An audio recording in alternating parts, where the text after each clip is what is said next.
সময়ের চাপে হাতের কৌশলে একের পর এক বাঁশের কঞ্চিগুলো বুনে যাচ্ছেন এই কারিগর। বুননে যুক্ত হচ্ছে জোড়া কঞ্চি, যেখানে পায়ের চাপে জোড়া কঞ্চিগুলো চক্রাকারে সাজানো হচ্ছে। দেখতে দেখতে মোটামুটি প্রস্তুত হয়ে গেল ঢাকি ডালার নিচের অংশ। একদিকে কঞ্চি দিয়ে বোনা হচ্ছে, অন্যদিকে বাঁশ থেকে কঞ্চি প্রস্তুতের কাজ চলছে।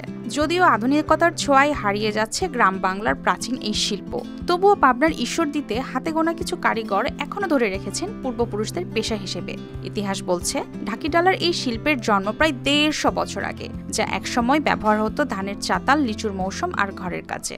এই বড় ঢাকিগুলা আপনার মনে করেন যে সবজির ক্ষেত্রে ব্যবহার হয়, ডালাগুলা মনে করেন যে হচ্ছে বাড়ির অনেক ক্ষেত্রে বিভিন্ন ক্ষেত্রে হচ্ছে ব্যবহার হয়, মাটি কাটার ক্ষেত্রে, ঝাড়ু মারুর জিনিস এইসব ফেলানোর জন্য, ঠিক আছে, এগুলা বিক্রি হয়।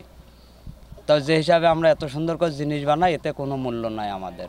একদিকে বদলেছে চাহিদা, পাল্টেছে সময়, নেই চাতাল, অন্যদিকে এসবের স্থান দখল করে নিয়েছে প্লাস্টিকের পাত্র, ফলে ঢাকি ডালার বাজারও গিয়েছে ঝিমিয়ে। যে পেশা একসময় বহু পরিবারের ছিল ভরসা, এখন সেই পেশাকে ঐতিহ্য হিসেবে বাঁচিয়ে রাখার জেদ থেকে লড়ে যাচ্ছেন হাতে গোনা কয়েকজন।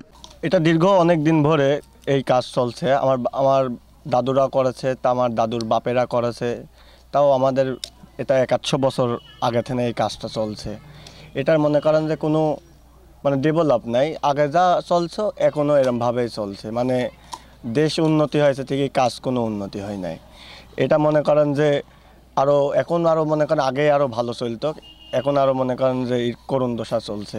সেটি মনে করেন বাঁশ নাই, কঞ্চি নাই, জিনিসের দাম বেশি, খাদ্যমূল্যের দাম বেশি, এটার দাম কম।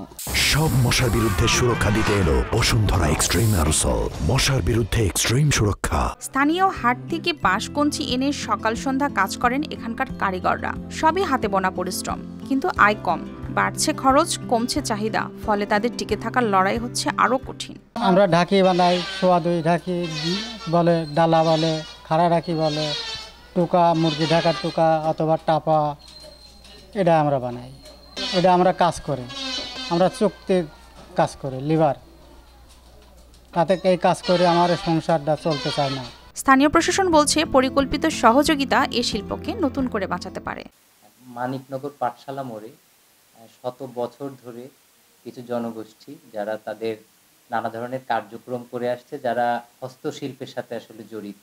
আমি বিষয়টি জানতে পেরেছি এবং জানতে পারার পাশাপাশি আমি তাদের জন্য আমার দপ্তরের পক্ষ থেকে, সমাজসেবা অধিদপ্তরের পক্ষ থেকে আমরা তাদের অনগ্রসর জনগোষ্ঠী হিসেবে তাদেরকে ভাতা সহ তাদেরকে ঋণ প্রদানের মাধ্যমে এগিয়ে নেওয়ার জন্য যতটুকু সহযোগিতা করা প্রয়োজন বা যে সুযোগ সুবিধা দেওয়া প্রয়োজন, আমি সার্বিক সহযোগিতা করব।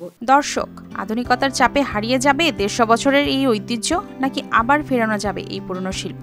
জানাতে পারেন কমেন্টে। News desk, RTV।